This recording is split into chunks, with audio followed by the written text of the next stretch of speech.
अस्सलाम वालेकुम students, welcome to another lecture. आज के इस लेक्चर के अंदर हम लूप एंड आइट्रेशन टॉपिक पर बात करने जा रहे हैं। लूप बेसिकली कहा जाता है repeating something over and over until a particular condition is satisfied. यानी लूप का मतलब है किसी टास्क को रिपीटेडली परफॉर्म करते जाना जब तक एक कंडीशन सेटिस्फाइड रहती है, यानी जब तक एक कंडीशन का रिजल्ट ट्रू रहता है। इसी तरह आइट्रेशन रेफर किया जाता है repeatedly execution of set of statements को। यानी कि आइट्रेशन का मतलब है कुछ सेट ऑफ स्टेटमेंट्स की रिपीटेडली एग्जीक्यूशन। अगर हम इसको एक एग्जांपल की मदद से अंडरस्टैंड करें तो फॉर एग्जांपल आपको टास्क दिया जाता है कि आपने एक ग्राउंड के गिर्द भागते हुए 10 चक्कर कंप्लीट करने हैं और आपको साथ एक स्टार्टिंग पॉइंट भी स्पेसिफाई कर दिया गया। अब आपने भागना स्टार्ट किया और आफ्टर फ्यू टाइम आप उसी स्टार्टिंग पॉइंट पर पहुंच के जहां से आपने भागना स्टार्ट किया था, तो वी विल से दैट कि आपने एक आइट्रेशन कंप्लीट कर ली। इसी तरह की मजीद 9 आइट्रेशन कंप्लीट करके आप अपना टास्क कंप्लीट करेंगे। अगर हम पाइथन की बात करें, पाइथन में लूप तैयार करने के हमारे पास दो तरीके हैं। पहला मेथड है फॉर लूप और दूसरा है व्हाइल लूप। आज के लेक्चर के अंदर हम फॉर लूप को डिटेल में स्टडी करेंगे। फॉर लूप का इस्तेमाल हम प्रोग्राम के अंदर उस सिचुएशन में करते हैं जब हमें ये पता हो कि हमारे प्रोग्राम के अंदर एक स्पेसिफिक ब्लॉक ऑफ कोड कितनी दफ़ा एग्जीक्यूट होगा। यानी कि इसको हम उस सिचुएशन में इस्तेमाल करते हैं जब हम ये चाह रहे हो कि एक block of code repeatedly execute हो for the fix number of times. For loop को हमें एक स्टार्टिंग पॉइंट असाइन करना पड़ता है और इसी के साथ एक टर्मिनेटिंग कंडीशन स्पेसिफाई करनी पड़ती है। लूप की एग्जीक्यूशन स्टार्टिंग पॉइंट से स्टार्ट होती है और जब तक टर्मिनेटिंग कंडीशन का रिजल्ट जो है वो ट्रू रहता है तब तक लूप की एग्जीक्यूशन होती रहती है। एज एन एग्जाम्पल हमने फॉर लूप इस्तेमाल की और इस जगह हमने एक लूप वेरिएबल इस्तेमाल किया दैट इज आई। अब इसके साथ हमने यूज किया रेंज फंक्शन। रेंज फंक्शन को इस टाइम हमने 3 पैरामीटर्स असाइन किए। इन पैरामीटर्स की तादाद हम चेंज कर सकते हैं। फर्स्ट पैरामीटर होता है फॉर द स्टार्टिंग पॉइंट। अब इस जगह आप देख पा रहे हैं कि हमने लूप की एग्जीक्यूशन स्टार्ट की फ्रॉम 1, यानी 1 से हम लूप की एग्जीक्यूशन स्टार्ट कर रहे हैं। फॉर एग्जांपल आप ये स्टार्टिंग पॉइंट रेंज फंक्शन में स्पेसिफाई नहीं करते तो रेंज फंक्शन बाय डिफॉल्ट 0 से स्टार्ट होगा। अभी हम इसको आइडियली का इस्तेमाल करते हुए प्रैक्टिकली देखेंगे कि रेंज फंक्शन के अंदर इन पैरामीटर्स की तादाद को किस तरह से चेंज करना है और अगर चेंज करते हैं तो उसका इम्पैक्ट आउटपुट पर क्या पड़ता है। इस जगह सेकंड पैरामीटर इस केस में आप देख पा रहे हैं that is basically a terminating condition और लूप वेरिएबल की वैल्यू जो है 1 से स्टार्ट होगी और उसके बाद लेस देन 6 तक जब भी इस वेरिएबल की वैल्यू रहेगी तब तक body of the for loop जो कि कॉलन्स के बाद नेक्स्ट लाइन में आफ्टर इंडेंटेशन आपको मिलेगी उसकी एग्जीक्यूशन होगी। अब इस केस के अंदर हमने एक प्रिंट स्टेटमेंट लिखी है और प्रिंट स्टेटमेंट में हमने एक स्ट्रिंग एक टेक्स्ट लिखा that is a word Pakistan जिसको हम मल्टीपल टाइम आउटपुट पर डिस्प्ले करना चाह रहे हैं। अब इस जगह हमने कहा कि लूप वेरिएबल जो है 1 से स्टार्ट हो और लेस देन 6 तक जब तक लूप वेरिएबल की वैल्यू रहती है तब तक ये जो पाकिस्तान वर्ड है ये प्रिंट होता रहे। और लास्ट पैरामीटर आप देख पा रहे हैं कि हमारे पास है इंक्रीमेंटल पैरामीटर। इससे हमारे जो लूप वेरिएबल की वैल्यू है वो इंक्रीमेंट होती है या इस जगह आप डिक्रीमेंट भी यूज कर सकते हैं। अभी हम बाय एग्जांपल देखेंगे। अब फॉर एग्जांपल आप इस जगह 1 जो यहाँ आप देख पा रहे हैं दैट इज इंक्रीमेंटल पैरामीटर ये नहीं लिखते तो बाय डिफॉल्ट रेंज फंक्शन 1 का इंक्रीमेंट कर लेता है। अगर आप इसके अलावा किसी भी वैल्यू का इंक्रीमेंट कराना चाह रहे हैं तो you have to write that value here. अब फॉर एग्जांपल इस केस में अगर हम 1 ना भी लिखते तो रेंज फंक्शन बाय डिफॉल्ट 1 का इंक्रीमेंट करते जाता। अब लूप की एग्जीक्यूशन बैक एंड पे चलेगी कैसे। फर्स्ट ऑफ ऑल आप देख पा रहे हैं कि लूप वेरिएबल को हमने स्टार्ट किया 1 से, तो इस टाइम बैक एंड पे हमारे पास जब इस कोड की एग्जीक्यूशन होगी तो लूप वेरिएबल की एक वैल्यू सेट हो जाएगी हमारे पास 1 और देखा जाएगा क्या ये जो लूप वेरिएबल की वैल्यू इस टाइम असाइन हुई है वो इस टर्मिनेटिंग कंडीशन से लेस है। अगर लेस हुई तो ये जो body of the for loop है जो इस केस में एक प्रिंट स्टेटमेंट है उसकी एग्जीक्यूशन होगी। अब इस केस में आप देख पा रहे हैं कि 1 is less than this terminating condition, तो हमारे पास प्रिंट स्टेटमेंट की मदद से पाकिस्तान वर्ड आउटपुट पर प्रिंट हो जाएगा। उसके बाद कंट्रोल यहाँ से वापस इंक्रीमेंट वैल्यू के पास आएगा और यहाँ हमने इंक्रीमेंट लिखा है बाय 1 का, इसलिए यहाँ 1 से इंक्रीमेंट होगा 1 का और यहाँ न्यू वैल्यू आई की आ जाएगी, दैट वुड बी 2। अब इस केस में आई की नई वैल्यू चेक की जाएगी, क्या नई वैल्यू जो है वो इस टर्मिनेटिंग कंडीशन से लेस है।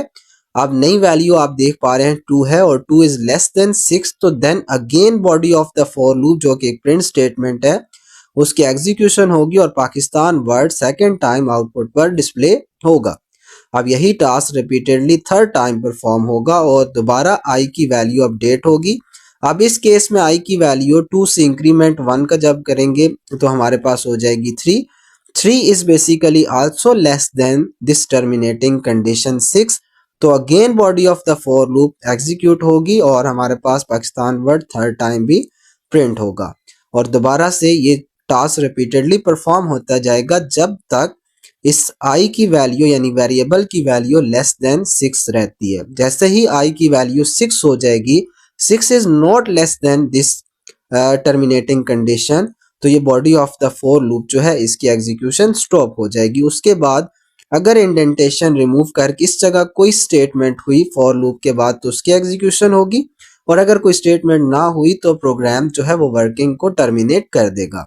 अब स्टूडेंट हम मूव करते हैं आईडीएलई पर और हम डिफरेंट एग्जांपल फॉर लूप के रिलेटेड देखते हैं और रेंज फंक्शन के इन पैरामीटर्स की तादाद को चेंज करके देखते हैं।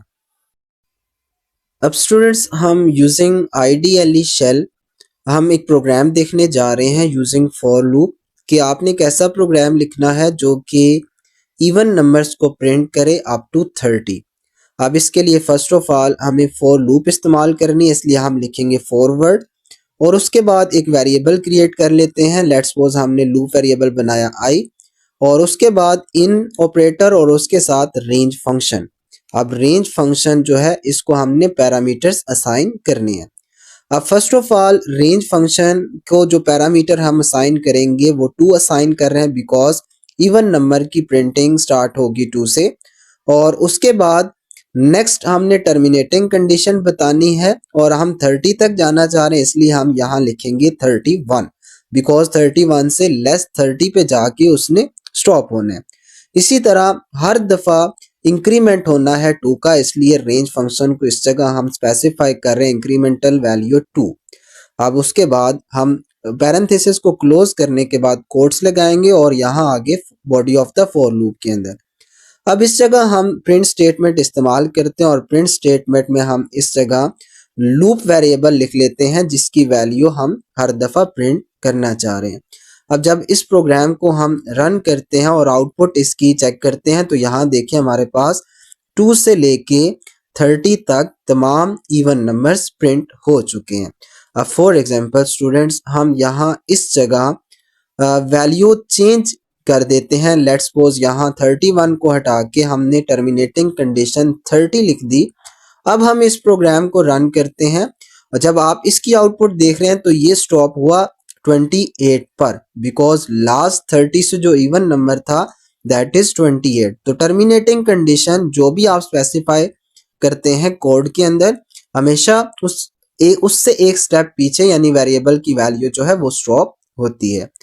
अब फॉर एग्जांपल स्टूडेंट्स आप यहाँ आउटपुट देख पा रहे हैं कि हमारे पास जो आउटपुट आ रही है वो वर्टिकल यानी कॉलम के अंदर आ रही है और अगर आप चाह रहे हैं कि ये हॉरिजॉन्टल पोजीशन में आ जाए तो यहाँ हमें क्या करना होगा, after the variable I print statement के अंदर कॉमा यूज करना है और उसके बाद एंड यूज करने के बाद इक्वल टू और इक्वल टू के बाद आप डबल कोट्स के अंदर एक स्पेस एंटर कर देंगे।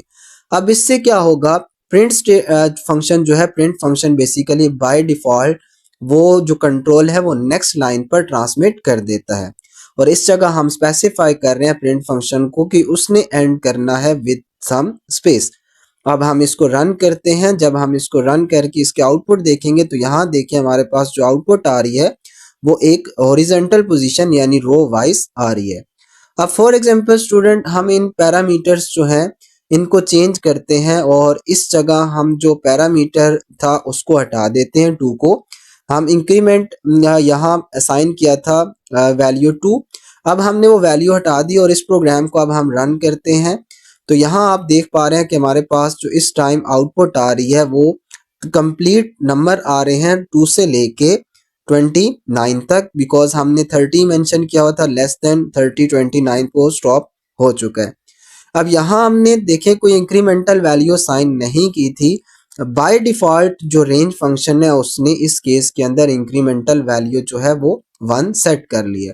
अब फॉर एग्जांपल मैं इस प्रोग्राम को स्टार्टिंग वैल्यू भी असाइन नहीं करता और इसकी एग्जीक्यूशन करते हैं। पैरामीटर देखें, हमने ना इंक्रीमेंटल बताया और ना हमने स्टार्टिंग पॉइंट बताया। अब हम इसको रन करते हैं। जब इसको हम रन करेंगे तो इसकी आउटपुट देखें हमारे पास 0 से स्टार्ट हुई, बिकॉज जो रेंज फंक्शन है वो बाय डिफॉल्ट 0 से स्टार्ट होता है।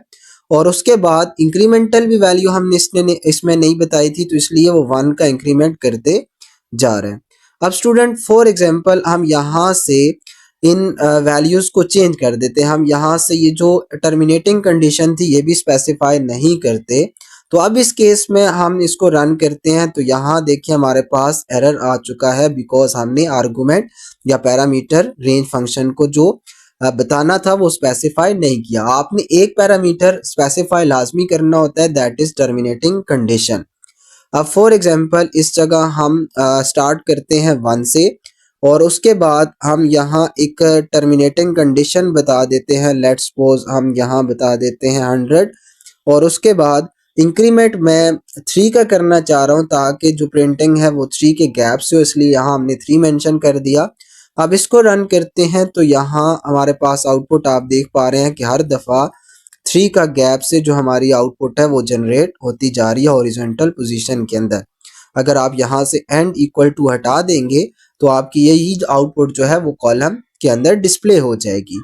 अब स्टूडेंट नेक्स्ट लेक्चर के अंदर आपको फॉर लूप के रिलेटेड ही डिफरेंट एक्टिविटीज मिलेंगी।